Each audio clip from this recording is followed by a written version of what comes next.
결혼 준비를 하는 중에 헤어지는 사람들이 꽤나 많다고 들었어요. 단지 그게 제 이야기일 거라고는 여태껏 한 번도 생각해 본 적이 없었을 뿐이지요. 세상에 단점 없는 사람이 어디 있겠어요. 어지간한 일이라면 긴 시간 연애해온 만큼 몰랐던 사실이라도 제가 묻고 넘어가겠는데, 이건 제가 남자친구랑 결혼을 하는 건지 예비 신우자리랑 결혼을 하는 건지 싶을 정도로 헷갈려서 결국엔 결단을 내렸습니다. 진작에 저희 어머니 말을 들었다면 적어도 결혼 준비를 시작한 몇 달 안 되는 시간이나마 낭비하지는 않았을 텐데, 제가 뭐가 잘났다고 무슨 고집을 그렇게 부렸나 싶어요. 어른들 말 들어서 손해볼 게 없다는 게 무조건 맞는 말은 아니겠지만 괜히 있는 말이 아니라는 생각을 갖게 되었습니다.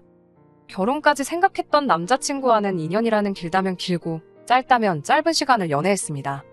둘이 서로가 차이가 나지 않는 그냥 어디서나 볼 수 있는 평범한 한 쌍이었어요. 둘 다 서로 서울에 있는 비슷한 수준의 대학교를 졸업했고 졸업 후에도 적당히 괜찮은 조건의 회사를 다니고 있었지요. 서로를 아는 지인들의 소개로 처음 알게 되었고 서로 집이 가까운 곳에 있다 보니 그만큼 더 자주 만나게 되면서 결국 결혼 이야기까지 나오게 되었습니다. 무난하게 모난 것 없고 조용한 성격이 적어도 결혼하면 다툴 일은 많이 없겠다는 생각을 갖게 만들었고 가장 좋은 장점 중에 하나라고 생각했어요.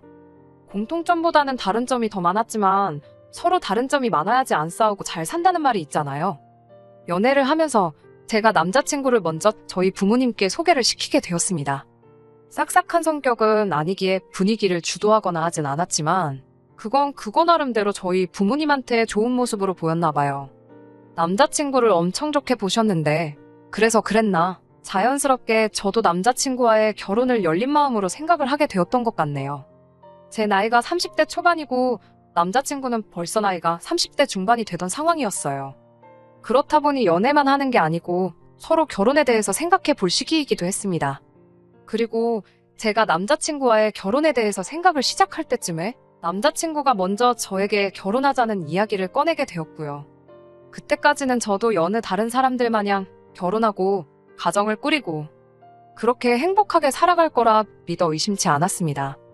그런데 결혼 준비를 하는 과정에서 남자친구의 누나, 그러니까 저한테는 신우가 될 뻔했던 그 사람을 만나고부터 점점 제가 생각했던 이상적인 결혼과 현실이 서로 다르다는 걸 느끼기 시작했어요. 연애하는 동안 남자친구의 누나를 직접 만나본 적은 없었습니다. 하지만 위로 나이 차가 좀 나는 누나가 있다는 건 이미 알고 있었어요. 남자친구가 언젠가 누나에 대해서 제게 이야기를 꺼낸 적이 있었거든요. 자기 인생에 있어서 누나한테 정말 큰 도움을 받았다는 식의 이야기였어요. 자기가 학창시절에 공부도 똑바로 안 하고 동네방네 사고나 치고 다니던 문제아였는데 누나가 자기를 바로잡아주면서 정신 차리고 공부를 시작했다고 하네요. 그렇게 인서울 대학에 합격도 하게 되었고 그걸 바탕으로 취직도 하게 되었다는 거예요. 따지고 보면 누나가 지금의 자기 자신을 만든 거나 다름이 없다며 누나 도움이 아니면 지금 회사는커녕 어디 하루하루 일거리 없나 기웃거리면서 하루 벌어 하루 먹고 사는 그런 삶을 살았을 거라 말한 적이 있었습니다. 그때는 그냥 그렇구나 하고 넘겼고 크게 신경 쓰지 않았어요. 지나가면서 나온 이야기이기도 했고 솔직히 이야기만 들었을 때 이걸 이상하게 들을 만한 부분은 하나도 없었기 때문입니다. 저 또한 제 밑으로 남동생이 있는데 오히려 그 이야기를 처음 들었을 때는 남자친구의 누나가 대단하다는 생각을 하기도 했어요. 같은 누나의 입장으로 저는 제 동생의 인생에 그렇다 할 영향력이 있는 그런 누나는 아니었거든요. 물론 남자친구와 남자친구 누나는 10살 가까이 터울이 있고 저랑 제 남동생은 고작 2살 차이밖에 나지 않기에 서로를 비교하기에는 조금 어폐가 있긴 하지만 아무튼 간에 그렇게 남자친구 누나에 대해서 한 번 이야기를 들은 게 전부였지 실제로 만날 기회는 연애하는 동안 한 번도 없었어요. 남자친구도 굳이 저를 누나에게 소개시키려 하지 않았고요. 그렇기 때문에 그때까진 제 신우가 될 수도 있던 사람이 그 정도로 정신이 나간 사람이라는 걸 알 수 없었습니다. 결혼 허락을 받으러 처음 남자친구 집에 갔을 때도 남자친구의 누나는 일이 바쁘다는 이유로 만나질 못했었거든요. 그래도 그날에는 남자친구 부모님이 저를 워낙 괜찮게 보셔서 하루빨리 날짜를 잡느니 하자는 그런 이야기가 오고 가곤 했어요. 말씀드렸다시피 저는 벌써 부모님께 남자친구를 소개를 시켰었고 두 분도 남자친구를 사윗감으로 좋게 보고 계셨기에 결혼 허락을 받는 과정이 어려운 부분은 하나도 없었습니다. 양가에서 서로 사위될 사람과 며느리 될 사람을 저렇게 마음에 들어하니 더 두고 볼 것도 없었는데 거기서 제가 생각도 못한 사람이 하나 나타나게 되었으니 그게 바로 남자친구의 누나였어요. 남자친구의 누나를 처음 만나게 된 건 양가 상견례 자리에서였습니다. 제 동생은 따로 참석하지는 않았지만 남자친구의 누나가 이번에는 참석을 했거든요. 가족의 일원인데 그 자리에 동석을 한 게 이상하거나 잘못되었다거나 생각하지는 않았어요. 오히려 하는 것도 없으면서 자리가 불편할 것 같다고 불참한 제 동생이 원망스러웠지요. 심지어 처음엔 결혼 전에 남자친구의 누나를 한 번이라도 만나서 다행이라 생각했습니다. 인상도 평범했고 누나가 동생을 엄청 챙기는구나 싶은 느낌 정도밖에 받지 못했어요. 그런데 상견례 자리가 끝나고 집에 돌아와서 저희 어머니께서 표정이 많이 심란해 보이시더라고요. 그러더니 저한테 심각한 표정으로 하시는 말씀이 이 결혼을 다시 생각해보면 어떻겠냐는 충격적인 말을 하시더라고요. 누구보다 제 남자친구를 마음에 들어 하셨고 농담처럼 사위라고 부를 때도 있던 분이셨는데 상견례 자리에서 양가 어른들끼리 의견 충돌이 있던 것도 아닌데 갑자기 어머니께서 저러시니 저도 많이 놀랐어요. 어머니께 방금 상견례 마치고 왔는데 그게 무슨 말씀이시냐 물었어요. 어머니께서 하시는 말씀이 오늘 쭉 보아하니 신우 자리가 아주 보통이 아닐 것 같다고 하시더군요. 제가 그 누나를 이길 수 있을 것 같지는 않고 결혼하고 나면 그로 인해 고생문이 열릴 게 훤히 보여서 그런다는 거예요. 저는 솔직히 그때 그 순간에는 어머니가 갑자기 왜 저러시나 싶었습니다. 이야기 다 끝난 상황에 결혼을 뒤집어 엎어야 한다고 말씀하시는 게 말이에요. 게다가 제가 봤을 땐 그런 느낌은 전혀 없었고 평범하게 우애 깊은 남매의 모습처럼밖에 보이질 않았었거든요. 누나가 동생 챙기고 동생이 누나 챙기고 귀찮다고 안 나온 제 동생하고 비교해보면 얼마나 보기 좋은 모습 아니냐고 어머니 말에 대들었었지요. 그랬더니 어머니께서 저에게 말하시기를 어머니께서 살아온 세월이 몇 년인데 웬만한 사람들 딱 보면 안다고 하시면서 걱정이 돼서 그런다 하시더라고요. 다른 사람 일도 아니고 니네 큰고모가 딱 그런 신우였다고 하시면서요. 저희 친가 쪽, 그러니까 저희 할머니께서 아들 욕심이 있으셔서 아버지 위로 누나가 4명이나 있어요. 아버지 위로 큰아버지도 계시긴 하는데 아들 하나 잘못되면 어쩌냐며 두 번째 아들을 봐야 한다고 해서 그렇게 된 거래요. 아무튼 덕분에 어머니께서는 졸지에 4명의 신우에게서 시집살이를 당하셨다고 해요. 그런데 당시 아버지는 어머니한테 시집살이가 다 그런 거 아니겠냐며 너가 참아라 하는 식으로 따로 중간 역할을 안 해주셨다 합니다. 그도 그럴 게 큰고모 아버지가 터울이 많이 나서 큰고모가 아버지를 업어 키우다시피 했대요. 그러니 당시 아버지는 큰고모의 말을 거역할 수 없던 상황이었고 그런데 그 피해는 고스란히 저희 어머니가 받으셨던 거예요. 할아버지 할머니 돌아가시고 나서부터는 큰고모가 저희 부모님한테 키워준 값을 내놓으라며 매달 생활비 100만 원씩 보내라고까지 해서 그제서야 아버지가 정신 차리고 큰고모와는 연을 끊고 지내고 있어요. 아무튼 그것 때문에 아직도 저희 어머니는 큰고모 이야기만 나오면 치를 떠시는데 어머니 말씀은 큰고모가 딱 그 짝이라고 하시면서 당신이 보낸 고된 시간을 딸인 제가 똑같이 받을까봐 걱정이 된다 하시대요. 남자친구가 순한 성격에 싫은 소리 하나 못하는 성격인데 과연지 누나랑 제가 문제가 생겼을 때 딱 부러지게 중간 역할도 못할 것 같고 저희 아버지 마냥 누나 뜻에 따르자 네가 참아라 할 것 같다고 하시더라고요. 아직 결혼 날짜를 잡은 것도 아닌데 더 늦기 전에 무르는 게 좋지 않겠냐고 하시길래 제가 요즘 이때가 어느 땐데 신우 시집살이 이야기를 하시냐고 세상이 많이 변했다고 걱정 붙들어 매라고 말을 제가 딱 잘라버렸어요. 걱정하시는 어머니를 뒤로하고 저는 저대로 다시 결혼 준비에 집중을 하기 시작했습니다. 어쨌든 인생에 단 한 번 있는 결혼식인데 소중한 기억이었으면 싶어서 실수 없이 잘 준비하고 싶었어요. 제가 회사에서 하는 일이 연관이 되어 있기 때문에 여태까지 들어간 비용부터 앞으로 들어갈 비용까지 결혼식에 관련한 모든 걸 꼼꼼히 정리해 표로 만들어 놓았습니다. 아낄 수 있는 곳은 아끼고 욕심 부릴 곳은 욕심 좀 내려고 했어요. 남는 건 사진밖에 없다잖아요.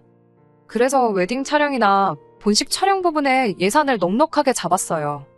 그러면서 자연스럽게 스드메 쪽에도 비용이 평균보다는 조금 더 들어가게 되었지요. 하지만 그렇다고 해서 그게 막 몇천만 원 단위로 더 들어가는 것도 아니고 몇십만 원 차이밖에 나지 않았어요. 남자친구도 자기는 이런 거 잘 모른다며 저보고 알아서 잘 준비하라고 말을 했는데 제가 정리해놓은 표를 보여주고 며칠 지나지 않아서 갑자기 결혼식 비용에 대해서 길게 할 말이 있다고 저를 불러내더라고요. 그런데 그 자리에 나가보니 다른 사람도 아니고 남자친구의 누나가 그 자리에 같이 앉아 있었어요. 남자친구의 말은 겸사겸사라고 상견례 때 말고는 누나를 따로 소개시켜준 적이 없지 않았냐며 이참에 누나랑 인사도 시키고 그러려고 불렀다 하대요. 그때부터 촉이 안 좋긴 했는데 역시나 안 좋은 예감이 틀리는 법이 없더라고요. 남자친구의 누나가 제가 남자친구한테 보내줬던 예산을 정리해놓은 표를 들이밀면서 옳게 될 사람이 씀씀이가 아주 보통이 아닌 것 같아. 신우되는 사람으로 그냥 두고 볼 수가 없어서 한마디 하러 나왔다는 말을 하더라고요. 그때 문득 어머니께서 제게 걱정되었다고 하신 그 말이 떠올라서 아차 싶었습니다. 그리고 제가 준비한 예산을 두고 주저리 꼬투리를 잡기 시작하더라고요. 웨딩홀 식사는 미리 먹어봤느냐 하는 사소한 잔소리로 시작해서 본격적으로 시비를 걸어오기 시작했어요.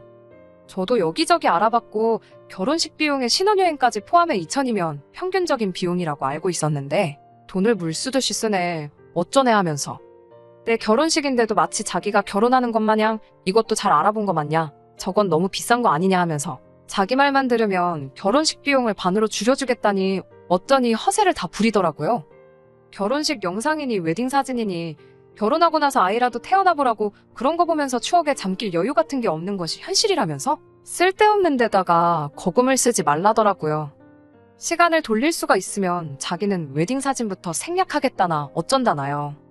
그러더니 스드메도 자기가 다니는 동네 미용실 언니한테 부탁할 테니 그 사람한테 받으라고 하고 촬영도 자기 지인 중에 사진 아주 기가 막히게 찍는 사람이 있다며 그 사람한테 부탁을 하겠다는 겁니다. 돈 아끼는 것도 좋지만 각자 분야에 프로페셔널들이 있고 저도 다 알아보고 진행한 건데 뭐 저렇게 감노하라, 배노하라 하는 건지. 그런데 그 와중에 남자친구도 지 누나 말에 고개를 끄덕이면서 이렇게 돈을 아낄 수 있는 부분이 많았냐고 하면서 역시 경험을 무시할 수는 없다면서 누나 대단하다고 엄지를 축혀 올려 세우고 있더라고요. 애초에 내가 내 결혼식을 어떻게 하는 건 이제 더 이상 중요한 문제가 아닌 듯 싶었어요. 제가 알아서 하겠다는 말을 하기도 전에 그럼 스드메랑 촬영은 이렇게 넘어가면 되고 하면서 다음 할 말을 또 끄집어내더라고요. 저희가 생각해둔 결혼식 날짜가 내년 3월 중순쯤 추위가 살짝 풀릴 때쯤에 올릴 계획이었어요. 그런데 신우가 날짜를 듣더니 결혼식까지 아직 5개월이나 더 남지 않았냐며 시간을 아끼려면 지금 임신을 해야 한다고 하는 겁니다. 남자친구도 30대 중반이면 이른 나이가 아닌데 뭐 여자 나이 30대 초반이면 늦은 거라고 아이한테 안 좋은 영향이 있을 수도 있다면서 하루라도 유전자가 젊을 때 아이를 가져야 한다는 거예요. 그러면서 아직 5개월이나 시간이 남았으니 결혼식 올리기 전에 아이를 가질 수 있도록 지금부터 노력을 하라는 겁니다. 애를 미리미리 만들어두라니 무슨 음식 재료 준비하는 것도 아니고 저걸 말이라고 하는가 싶었어요. 이미 어머니 말씀이 떠올라서 이 결혼은 어머니 말대로 뒤집어 엎어버리는 게 맞구나 하는 생각이 들었습니다만 그래도 뭐라 한마디 해주기 전까지는 제 속이 풀리지 않을 것 같아서 어디 얼마나 더 선을 넘으려고 그러나 보자 싶어서 자리를 지키고 앉아 있었어요. 아니나 다를까 저한테 결혼 자금으로 모아놓은 돈에 대해서 묻더라고요. 제가 모은 돈이 1억, 남자친구가 모아놓은 게 1억 4천이었거든요. 이미 남자친구와는 서로 얼마 모았는지를 오픈해 놓은 상황이었고 그 예산에 맞춰서 제가 주도적으로 예산을 짜고 있던 상황이었지요. 제가 작성한 표도 인쇄해서 가지고 있었는데 분명히 남자친구의 누나가 제가 모아놓은 돈이 지 동생보다 4천이 적다는 사실을 모르고 물어봤을 거라는 생각이 들지 않았습니다. 아니나 다를까 결혼식 비용으로 돈을 저렇게 흥청망청 써제끼는데 모아놓은 돈이 많을 리가 없지 그러면서 저를 앞에다 두고 제 흉을 보더라고요. 결혼 후에는 얼마나 낭비가 심할지 눈에 보인다고 하면서 참으로 걱정이라는 거예요. 결혼 전이랑 후는 완전히 다른 거라면서 지금 쓰듯이 돈 써버릇하면 거짓골을 피하지 못할 거라는 겁니다. 그러면서 올케가 잘 모르는 것 같아서 그러는데 현실을 깨우칠 때까지 내가 돈을 관리해줄게. 이러는 겁니다. 생활비는 필요할 때마다 자기한테 타쓰고 그러면 자기가 영수증 검사도 하게 될 테니 자연스럽게 허튼 데다가 돈 쓰지 않고 과소비 안 하는 버릇이 들을 거라는 거예요. 말인지 똥인지도 구분이 힘든 소리를 줄줄 늘어놓고 있으니 저도 점점 빠져들더라고요. 이 개소리에 향연의 끝이 있을까 싶어서 얼마나 더 떠들 수 있나 지켜보기로 했어요. 남자친구의 누나는 저희들한테 고마운 줄 알라며 하나뿐인 동생 위해서 자기가 바빠서 그럴 시간이 없지만 돈 관리를 해주기로 결심을 했다고 하는 거예요. 제가 시큰둥하게 모시분 표정으로 지네 누나를 쳐다보고 있으니 남자친구가 낌새를 눈치챈 건지 그래도 누나 덕분에 결혼식 비용을 많이 줄여주지 않았느냐 하면서 누나가 원하는 대로 그렇게 하자고 하더라고요. 사실 여태까지 자기가 1억 4천이라는 거금을 모을 수 있던 것도 다 누나가 자기 대신 돈을 관리해줘서 그렇다고 하면서 누나가 돈 관리해주는 능력이 엄청 탁월하다고 믿고 맡길 수 있다는 겁니다. 더 듣고 있자니 시간도 아깝고 결국 남자친구 누나의 본심이 여태껏 제 앞에 개소리를 늘어놓은 이유가 제 월급을 관리해준답시고 제 돈을 가져갈 생각에 저랬던 걸 알게 되었으니 더 기다릴 필요가 없었지요. 그래서 남자친구 누나한테 여태껏 가스라이팅을 한 이유가 고작 동생 결혼하고 나서 동생 월급에 동생 와이프 월급까지 손에 쥐고 흔들고 싶어서 그런 거였냐고 했습니다. 가스라이팅은 무슨 가스라이팅이냐며 자기가 좋은 마음으로 해주는 건데 말버릇이 왜 그러냐고 받아치더라고요. 남자친구 누나한테 그 별것도 없는 새치어로 남의 월급을 통으로 가져가고 싶으면 좀 더 생각이란 걸 해봐야지 않냐고 잘 좀 생각해보라고 했지요. 남자친구가 저보다 모아놓은 돈의 액수가 많은 건 사실입니다만 남자친구나 남자친구 누나가 생각하지 않은 게 하나 있어요. 남자친구랑 제가 6살 차이가 납니다. 군대 다녀온 걸 감안하더라도 저보다 4년을 더 사회생활을 했고요. 그러니 따지고 보면 제가 돈을 더 많이 모은 거나 마찬가지잖아요. 남자친구 누나한테 그건 알고서 내 씀씀이를 가지고 뭐라 하는 거냐 따지니 어디서 꿀을 훔쳐먹고 왔는지 벙어리가 돼서 아무 말도 못하고 있더라고요. 남자친구한테도 안타깝게도 우리 결혼 준비는 오늘부로 여기서 전부 끝내야 될 것 같다고 파혼 선언을 해버렸습니다. 한마디 더 덧붙여서 남자친구에게 가만 보니 내가 니네 누나보다 돈 관리도 훨씬 잘하는 것 같은데 니네 누나한테 맡길 거면 내가 수수료 조금만 가져갈 테니 나한테 맡기는 게 어떻겠냐 말했어요. 남자친구는 많이 혼란스러운 표정이었습니다. 솔직히 여태 만나온 시간이 있어서 그랬나 안타까운 마음이 들긴 했지만 평생 남자친구 누나한테 휘둘리며 사는 결혼 생활을 택하는 것보단 파혼이란 결정이 100번 옳다 생각했습니다. 마지막으로 남자친구한테도 정신 똑바로 차리라고 한마디 했어요. 파혼을 결정하는 데 있어서 일을 크게 만든 건 니네 누나가 맞지만 결정적인 역할을 한 건 앵무새마냥 누나 말이 맞다고만 대답하고 있는 당신 모습에 크게 실망을 해서 그런 거라고요. 그러니까 이 파혼을 가지고 누나를 원망할 게 아니라 자기 자신을 가장 원망해야 하겠다 쏘아붙이고는 자리를 박차고 나왔습니다. 일이 이렇게까지 될 줄은 몰랐지만 어머니 말씀에 진작에 귀 기울일 걸 그랬어요. 그러면 이런 꼴도 안 봐도 되고 시간도 많이 아꼈을 거 아니에요. 집에 도착해 자초지종을 이야기하니 그래도 결혼해서 이혼하는 것보다 파혼이 낫지 않냐면서 어머니께서 잘했다 하시더라고요. 어머니께선 오랜 세월을 바탕으로 축적된 경험으로 제게 해주신 충고였을 텐데 제가 너무 제 생각만 하고 자만했던 게 참 부끄럽더라고요. 아무튼 가스라이팅이란 게 그렇게 무서운 거라는 걸 이제야 알았네요. 거의 20년이 가까운 세월을 누나 말이 무조건 맞다고 맹신하고 거역도 못하는 사람이 돼버렸으니까요. 차라리 진작에 남자친구 누나를 만나봤으면 좋았을 텐데 이제 와서 다 끝난 마당에 생각해봐야 아무 소용없는 걸 알지만 누나가 일부러 상견례 날까지 결혼 날짜 잡을 때까지 자기 본 모습과 정체를 일부러 숨겼던 게 아닌가 싶습니다. 괜히 미리 보였다가 눈치채게 만들어 파토내는 것보다 서서히 시간을 들여가며 자기 동생에게 했던 것처럼 저에게도 똑같이 가스라이팅을 할 계획이 아니었나 싶네요.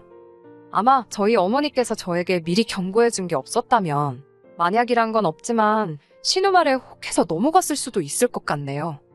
그래도 어머니의 현명함 때문에 정말 지옥 문턱에서 유턴을 한 게 아닌가 싶어 안심이네요. 6개월 만에 다시 찾았습니다.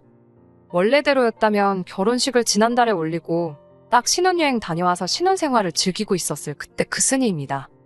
사연 남겼던 게 생각이 나서 이렇게 후기를 보내드려요. 사실 남자친구한테서 파혼을 하고 한 달이 지나지 않아서 다시 연락이 왔습니다. 제가 옳았고 누나가 틀렸다고 하면서 말이에요. 저는 솔직히 그날 충분히 이해를 시켜줬다고 생각했는데 제정신을 차릴 때까지 시간이 좀 걸린 게 아닌가 싶었어요. 얼굴이 반은 울상이 되어서 한다는 말이 누나가 여태까지 자기를 속여왔다는 겁니다. 무슨 말인고 하니 제 말을 듣고 자기가 곰곰이 따져서 계산을 해봤는데 아무리 생각해도 돈이 5천만 원 이상은 비는 것 같다고 하는 거예요. 자기가 자취를 하고 있었지만 뭐 취미가 있는 것도 아니고 술을 즐기는 것도 아니라서 생활비라고 별로 드는 것도 없는데 자기가 10년이 넘는 세월 동안 벌어들인 돈만 계산해봐도 1억 4천이면 돈이 너무 적다 싶었다네요. 그래서 지 누나한테 자기 돈을 관리한 내역을 좀 보고 싶다고 물어봤는데 누나가 보여준다 하면서 차일피일 미루다가 남자친구가 집까지 찾아가니 따로 관리한 내역을 적어놓은 게 없다는 식으로 나왔다는 겁니다. 알고 보니 그동안 남자친구 누나가 야금야금 남자친구 돈에서 자기 필요한 데다 쓰고 애들한테 쓰고 놀러 다니고 뭐 그랬던 사실을 알게 되었다네요. 그래서 이제 다 깨달았다고 누나랑은 연을 끊었고 이제 제가 하자는 대로 할 테니 다시 시작하자고 하는 겁니다. 그래서 남자친구한테 이제라도 정신 차려서 다행이고 다시 시작할 마음은 없으니까 다른 사람 찾아보라고 한마디 해줬네요. 결국 스스로 잘해볼 생각은 없고 누나 대신으로 찾은 게 저니까 제 말 듣고 살겠다는 거잖아요. 자기 스스로 생각해서 결정도 못 내리는 그런 사람하고 살아봐야 좋을 거 하나 없고 저러다 또 언제 누나 품에 돌아갈지 누가 알겠나 싶어서 내 사전에 두 번째 기회란 없다고 그냥 잘 살려고 했습니다. 그렇게 영영 이별하게 되었는데 아쉬운 건 하나도 없네요. 그냥 속이 후련할 따름입니다. 끝까지 들어주셔서 감사합니다. 오늘의 사연은 여기까지입니다. 구독과 좋아요, 알람 설정 부탁드리고 더 좋은 사연으로 다시 찾아뵙겠습니다. 감사합니다.